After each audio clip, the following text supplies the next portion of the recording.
Good morning, everyone, and welcome to Part 8 of my countdown to decision on affirmative action. The court did not publish a ruling on affirmative action today, and so we wait yet another day, and thus another day of taking a look at how the world is preparing, contingency or otherwise, for the possibility that race-conscious affirmative action in colleges is going to go away and may be unconstitutional in the near future. Once again, we'll take a look at an article regarding the corporate fallout of that decision, if it should come down that way, this time from Bloomberg, whereas yesterday it was from the Wall Street Journal. But before I get to that, who's joining me this morning for this additional look at all the wonderful stuff going on with affirmative action, DEI, and so on? Rotten Corpse, good morning. Jaeger Pony, good morning. Robert Gruber, good morning. Miranda Stone, good morning. Keeverdam, good morning. And thank you, Keeverdam, for providing the link to the fundraiser for Tori. For those of you that don't know, Tori is the 5th grade daughter of our friend Twisted Skipster. Tori is in need of a Chromebook in order to take part in her education remotely and elsewise, and they're looking for $500 for a Chromebook. As of this recording, they're at $125. So if you have a couple of bucks to spare, it would really help out. Go click on that link. If you can't donate, that's fine, but if you can share that out on social media, that would be appreciated as well. So thank you, Keeverdam, and best of luck to Tori and Twisted. Who else is here? Spoonie the Rebel, good morning. Blakester, good morning. Shio Gorath, good morning. And let's see. I got a couple of changes to make here because, you know, there comes a time in everyone's life where a little bit of recognition is necessary. So some of you may have that in the moment here. If you happen to post another comment in the chat, you might notice something different. Derek LaRue, thank you so much, as always, for your continued generosity and support. I really appreciate it. Hope you're having a good day, and I hope this is worthy of your attention and support. Shady Grin, good morning, and I think that's everybody I see. Bridget, good morning. Hope you're doing well. All right, and John Miller, good morning. Just got power back. Well, I'm glad, because now you can join us and, you know, live in the civilized world again after a fashion. All right, so this comes from Bloomberg just today. This is a hot off the presses article. It's a relatively lengthy one, so I'm going to dive right into it. And for those of you that I didn't get a chance to say hello to or are lurking or in the future, good morning. All right. The Supreme Court's imminent ruling will directly affect only colleges, but companies will feel the consequences too. Again, just like yesterday, I have to ask, how have companies been doing this at all in years past when affirmative action and the justification thereof doesn't apply to them? I don't know, but we'll see. By the end of June, legal experts predict the U.S. Supreme Court will ban race-based admissions in higher education. Let me zoom in on that one more time just for a little bit extra clarity, sure. It will be a concussive, though not fatal, blow to affirmative action's corporate cousin, diversity, equity, and inclusion. You know, I have to say, I'm not sure if I've ever heard it stated that bluntly, the connection between the two. At least not in the media, but corporate cousin. And so I know I'm going to be a broken record on this. Under what legal justification does DEI function? I've wondered that since the beginning, and I wonder it now. The decision comes as companies are already caught in the crossfire of the culture wars, whether it's a consumer boycott of a popular brand of beer, or Republican-led states refusing to work with financial institutions that follow environmental, social, and governance investing principles. Yes, ESG, which most analysts are only now reluctantly admitting don't actually improve company performance and bottom lines. I can't imagine why, when you put the assumption of a moral ideological stance ahead of your customers. But anyway, with the court's ruling, DEI could soon replace ESG as conservatives' most loathed acronym. It should have been loathed since the beginning. And people who've been paying attention to it and have any concept of either history, common sense, or the kind of world we want to live in, it's been loathed for years.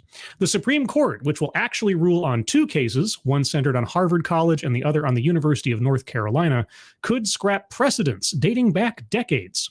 A landmark 1978 decision in Regents of the University of California versus Bakaki,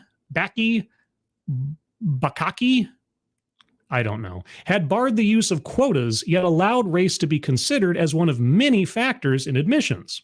The court's rationale wasn't to correct racism's legacy, but to ensure a diversity of backgrounds and viewpoints in classrooms, because obviously, backgrounds and viewpoints are associated directly with skin color. When demographers soon after predicted that entrance into the labor market would be mostly women and minorities by 2000, diversity became the goal and mantra that academia and corporations have cited to cope with a changing applicant pool and to justify admissions and hiring decisions. It's all a convoluted way to discriminate on the basis of race and or gender in order to make yourself look good. That's it. At the same time, conservative resistance has grown. In the Harvard case, okay, I know, I keep pausing here, but every sentence just, it hits my brain. What is conservative about setting aside assessing people on the basis of non-determinative factors of their makeup? What was conservative about the Civil Rights Act of 1964? Bloomberg, the world at large, you tell me, how is it a conservative standpoint to say, I'm not going to assess that person on anything other than merit? How is that a conservative stance? I'm going to set aside considerations of someone's value or character on the basis of race or gender. What's conservative about that? What was the sexual revolution of the 1960s? Was that a conservative viewpoint? Was second wave feminism a conservative viewpoint? Okay. At the same time, conservative resistance has grown. In the Harvard case, opponents argue that diversity provided cover for discriminating against Asian American applicants. Well, it did do that, but it provided cover for discriminating in favor of people on the basis of their race as well. You know, racial discrimination can go both directions, either denigrating or elevating people. So, DEI advocates predict companies will be the next to face hostility. Well, they should have faced it before. Quote, corporate America is looking at that and saying, first they came for academia, next they'll come for us, says Janet Stovall, global head of DEI at the Neuro Leadership Institute, a leadership coaching firm. And rightly they should. For companies, the ripple effects of the ruling could be immediate, beginning with declines in minority student enrollment. After California's 1996 Proposition 209 barred racial preferences, one of 9 states with such bans, the number of black freshmen at the University of California's most selective campuses fell by half in the fall of 1998 when the ban took effect. In some cases, those numbers haven't recovered, because obviously a demographic disparity equals an inequity. As a result, fewer people from underrepresented groups, demographics, and underrepresented by what metric, will make their way into jobs and management roles. Almost 70 employers, including General Electric, Google, and JetBlue Airways, yes, JetBlue, we just looked at them this past Sunday on the Sunday stream, take a look at that, warned in a brief to the court that without affirmative action, they'll lose access to, quote, a pipeline of highly qualified future workers and business leaders, unquote, and will struggle to meet diversity hiring goals. No, you won't lose access to a pipeline of highly qualified future workers and business leaders if qualifications is what you are focused on. The pipeline will remain. You'll just be absent a filter that says nothing about qualifications, and will struggle to meet diversity hiring goals. Oh, you mean quotas? Looking simply at the letter of the law, the court's decision won't apply to employers. No. You know, you're right. Affirmative action doesn't apply to employers. You know what doesn't apply to employers? Civil Rights Act of 1964, Title VI. Title VII, pardon me. Private institutions such as Harvard are governed by Title VI of the Civil Rights Act, which outlaws discrimination in programs receiving federal funding. Private sector workplaces, however, are governed by Title VII, a different, though similarly worded section. Yeah, you want to quote that section by any chance? Would you like to quote that section, Bloomberg? Here, let me look up Title VII real quick for you, since you're not willing to actually give us the black letter law of the law. Here, let me look at it. Here, let me read the relevant part to you. Okay, this Title VII of the Civil Rights Act of 1964, as amended, protects employees and job applicants. So current employees and those applying for employment, protects employees and job applicants from employment discrimination based on race, color, religion, sex, and national origin. Full stop. Period. No ifs, ands, or buts. No loopholes, no exceptions. That's what Title VII says. So tell me, how does DEI and diversity hiring goals fit into that law? I have asked this for almost 7 years now. How does that fit? Bloomberg, you want to take that on? Probably not.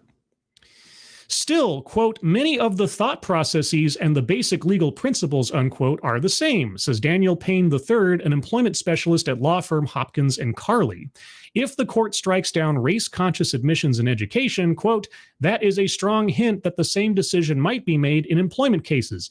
It already has been. Somebody tell me how DEI gets around Title VII. Somebody, I mean, seriously, somebody explain to me how Title VII doesn't already make DEI and the mechanisms therein unconstitutional and a violation of people's civil rights from the get-go. There is no legal precedent for DEI. There is no legal loophole for DEI. Affirmative action does not apply to businesses. How has this been allowed to keep going for so long? And again, I'm looking at this article. I'm assuming the people writing this article are professionals, researchers, and so on. If there is a legal exception that acts as a parallel to affirmative action for private businesses and employers, I would love for them to quote it. I've never heard of such a thing. Alvin Tillery, Alvin Tillery Jr., a political science professor and director of the Center for Study of Diversity and Democracy at Northwestern University, says his worry is that conservative activists will, quote, send a bunch of threatening letters to corporations, unquote, which will, quote, just shut down all of their DEI work. That, I think, is probably the most realistic scenario, unquote. You know who else sent letters to certain institutions and companies and so on, encouraging them to do away with their discriminatory practices? You know who else did protests and marched on certain institutions and locations and certain capitals and so on, trying to get the country and other corporations and other institutions to get rid of their discriminatory practices? Can you think of a time in history where that goal of doing away with assessing people on their race, on their gender, and so on was a good thing? Some politicians are acting preemptively, Last year, Ron DeSantis, the Republican governor of Florida seeking the GOP presidential nomination in 2024, signed into law a measure that restricts training to address workplace bias or to promote diversity. The law was blocked by a federal judge in August. Yeah, probably because it was too ambiguous. Ranting Monkey and I went over the text of the proposed laws for Florida, and while we understood the intent, the wording in several passages in there was far too ambiguous. Far too ambiguous. In May, DeSantis signed a bill barring the state's public colleges from spending state or federal money on DEI activities. In Texas, Republican Governor Greg Abbott signed similar legislation into law this month. It isn't lost on lawmakers that affirmative action in education is unpopular in the U.S. Okay. In a March 2022 poll of 10,000 adults, 74% said race or ethnicity shouldn't be a factor in admissions. Mike Gonzalez, a senior fellow at the right-leaning Heritage Foundation, says treating people differently on the basis of race flies in the face of equity. Quote, that's what I hope the Supreme Court ends, unquote. Let's think about this again for a second. A right-leaning fellow at a think tank is promoting the idea of not assessing people on the basis of race. What mirror have we stepped through in this country over the last 50 years. It boggles my mind that I could say it again, but I'll just be saying it again. Corporate programs designed to correct blatant past discrimination, trying to put right what once went wrong by fighting fire with fire. Okay. Such as when certain labor unions denied membership to black workers who then couldn't get jobs in plants with union collective bargaining statements are likely to be shielded. Oh, well, that's good. If I'm just trying to correct the errors of the past with discrimination, then I should be okay. Okay. Other hiring and promotion initiatives could come under attack. Good. DEI programs can run the gamut. You're telling me some involve little more than putting up signs during Black History Month or creating employee affinity groups. You mean employee resource groups? But okay, we'll go for affinity. We'll go for affinity groups. Others are more complex, conducting racial equity audits of workforces and business practices, for example, or setting hiring and promotion targets. Quotas? You said goals, you said targets. Do you want to say quotas? Here we go again. Did the person who wrote this article just crib their notes off of the Wall Street Journal article yesterday? After George Floyd's murder by police in 2020, DEI efforts kicked into overdrive. You want to ask why? From May 2020 to October 2022, more than 1,300 U.S. companies pledged about $340 billion to racial equity initiatives, according to McKinsey & Company. How much of that has been spent is hard to track. Well, that was the complaint from our Forbes contributor about a Sunday stream or two ago, where he said that $200 billion had been pledged and nobody knew if it had been spent yet. Of course, our speaker in that case was himself a DEI consultant, so I'm guessing he was looking at least partially for his part of that pie, but I'm just guessing. JP Morgan Chase & Company in October 2020 said it would increase by 40,000 the number of mortgages to Black and Latino homebuyers. So JP Morgan Chase is making banking and financial decisions on the basis of the race of their customers? You know, I heard that was a wrong thing to do not too long ago. All right. Citigroup, who I've done a video on before, committed to spending $1 billion to help close the racial wealth gap. Okay. Target, Walmart, and Nike joined a nationwide initiative to hire and promote 1 million Black workers by 2030.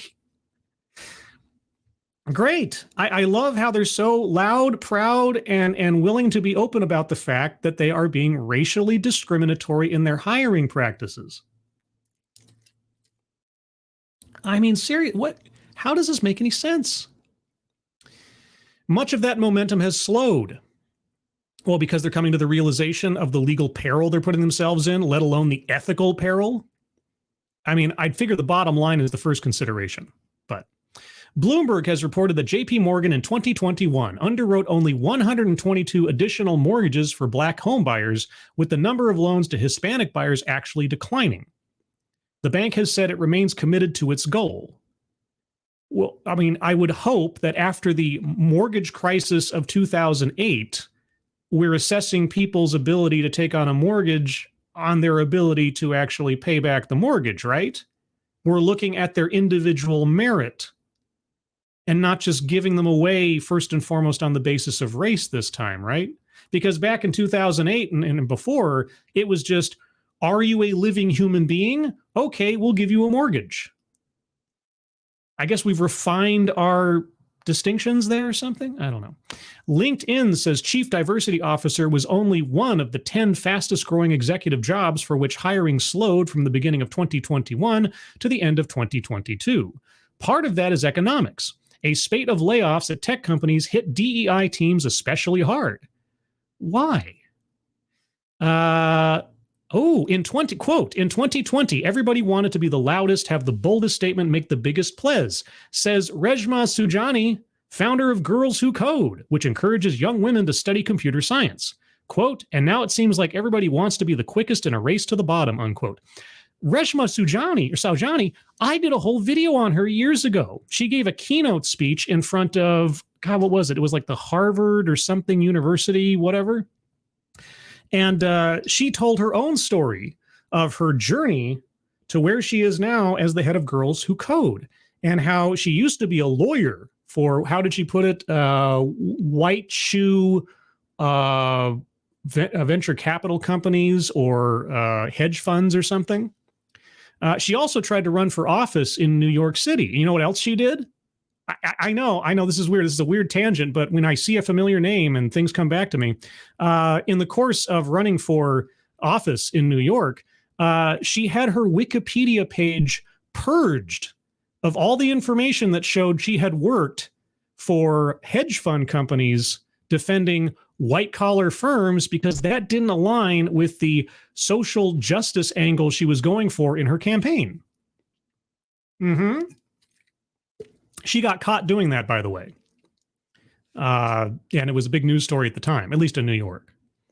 But yes, I remember Ms. Saujani. Also, how she tried to hit up somebody for a job opportunity at a funeral. Yeah, it was something. It was something. I can't remember exactly what the name of the video I did on her was, but it's a while back. And as far as cross-referencing sources and things, I think it's one of my better videos, I think. But anyway, the court's decision and fear of litigation could hasten the retreat. Quote, clear, direct quotas will probably be the easiest ones to go after, says Pine, the employment specialist. Yes, clear, direct quotas, which dozens and dozens and dozens of major companies have put out publicly on YouTube videos and news articles and press releases for the last decade. Yep. Quote, other companies do efforts that are more generalized and a little bit harder to quantify, he says. Those are a little more ambiguous, unquote. Well, I'll tell you what, if you have any corporate promotional video where you have an executive saying how they, wherever in that statement they cite race, gender, orientation, or ethnicity as a factor that they value, I'd say you might have an avenue of investigation. Just saying. Here's the rub. The more aggressive tactics tend to be the most successful. Yes, if I'm aggressively discriminatory in my hiring practices, somehow we hit those numbers. I don't know how that happens. Take the Mansfield rule, which requires that at least 30% of partnership and leadership job candidates at law firms come from underrepresented groups. The Mansfield rule, is that a federal law? The Mansfield rule. I've never heard of the Mansfield rule. What is the Mansfield rule? There's a hyperlink. Oh, this is, of course, this is a PDF. I don't have the link to it. The Mansfield rule. Okay, what's that? And since Bloomberg won't tell me, I will look it up. Is this the legal justification? Okay. The Mansfield rule, inspired by a winning idea at the Women in Law Hackathon, aims to boost diversity and leadership by broadening the pool of talent through, quote, consideration goals, unquote, not quotas, for leadership roles. Consideration, they literally put consideration goals in quotation marks. Here, I'll copy and paste the whole thing into chat for your guys' reference. Oh, that exceeds the character count? Oh, okay, 15 characters. Okay, let me... Okay, so just in your mind, put in front of that, the Mansfield rule, colon. Consideration goals, not quotas. Okay, so we're just calling something a different term. Okay, well, that makes sense. Take the Mansfield rule, which requires, again, this is something dreamed up at a hackathon. This isn't a law. This isn't a statute. This isn't something passed by Congress, which requires that at least 30% of partnership and leadership job candidates at law firms come from underrepresented groups. It was like the Bechdel test for stories and movies. Named after Arabella Mansfield, the first woman to become a lawyer in the U.S., the rule began in 2017 as an initiative of Diversity Lab, which looks to increase minorities in the legal profession. Firms that adopted it between 2017 and 2019 diversified their management committees by more than 30 times the rate of those that didn't, says Diversity Lab. So you're telling me that if you set a 30% consideration goal based on gender, and you have that as actively in your mind as you're looking to recruit and or hire people into your law firms, Those numbers went up? What a shock. And it went up by more than 30 times the rate at 30% of a goal. At consideration goal, not quota. Wow. Ella Washington, head of DEI coaching service Elevate Solutions. Oh, that's cute. I like that. That's cute. Doesn't expect most companies to halt their efforts, but the decline in resources will likely continue. Quote, and if there's no resources to do that work, the work doesn't get done, unquote. Yes, starve the beast. Also, I have to ask, what is the ROI on DEI? I mean, setting aside all the ethical and legal considerations, what exactly is the demonstrable dollar benefit to companies that have robust DEI programs? Where can you draw a line from before we had the DEI program to after, and show that any changes in your bottom line in the positive came directly from those decisions? Speaking of which, that could be bad for profits. A 2019 McKinsey analysis, a company that is totally unbiased, of more than 1,000 companies in 15 countries. 15 countries. Okay, well, that changes things quite a bit. Found that those in the top quartile for ethnic and cultural diversity financially outperformed those in the bottom quartile by 36%. How much cultural or ethnic diversity is in some of these countries that you looked at? I mean, just by population demographics. 15 different countries? Isn't that sort of like diluting the whole concept? The consulting firm studies found that diverse teams tended to be more creative problem solvers. Does that lead to more money? You start out the paragraph by saying that could be bad for profits. Creative problem solver. Where's the increase? Wait, outperformed those in the bottom by 30. I love how they don't say they were 36% more profitable.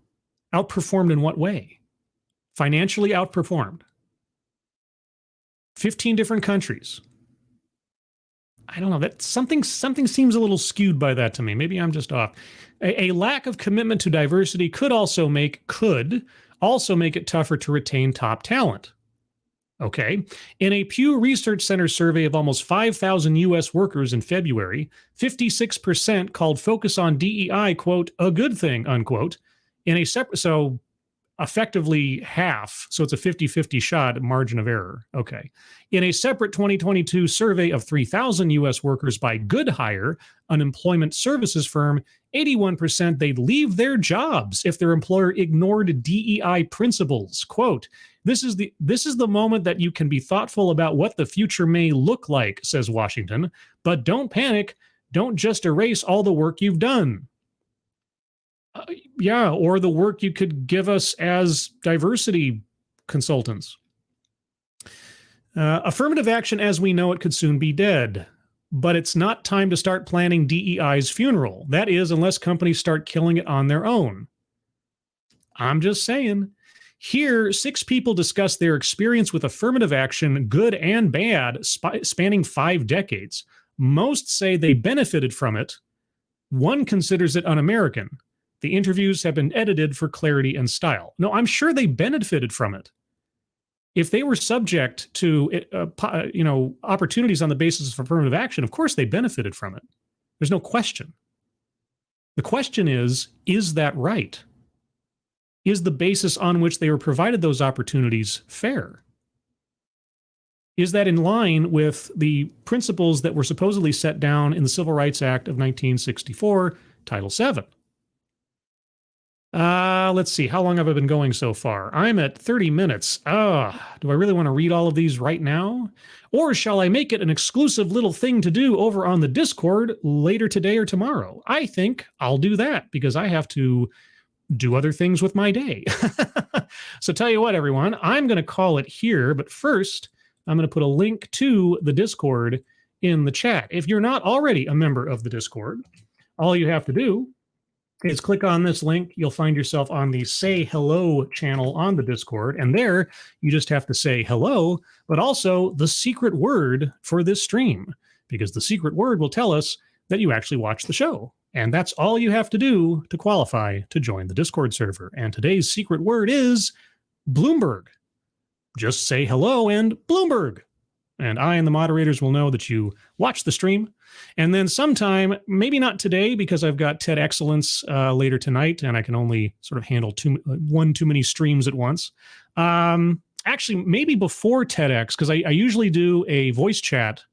Well, no, that's for people to talk to each other, and I can't really do that with you. Anyway, at some point in the near future, I will follow up with this article and read off these individual anecdotes about affirmative action in business and elsewise. And so join the Discord for that. And I thank you for joining me today for this. Also, as I just mentioned, tonight at 6 p.m. Pacific, 9 p.m. Eastern, will be TED Excellence, where I'll take a look at another off-brand TED Talk. Tonight, we're looking at, I'm assuming, toxic masculinity, but at least specifically mental health as pertains to masculinity and male identity. It'll be maybe informative. I don't know. We'll find out together. That's 6 p.m. Pacific, 9 p.m. Eastern. Also, tomorrow, Friday, June 23rd at 5 p.m. Pacific, 8 p.m. Eastern Time, will be the 6th episode of Living on Borrowed Crime. And joining me will be Just Interrogations for his first appearance on the series. And joining me for his third appearance, Dave's Lemonade as my co-pilot and co-guest. So look forward to that. Keep an eye out on my Twitter for that to appear. My Twitter is scribe_light. And with all of that, everyone, I apologize for cutting this relatively short. If you have anything to say about this subject, please leave them in the comments below. Leave a like on your way out if you would, or a dislike if you like. Either way, I appreciate it.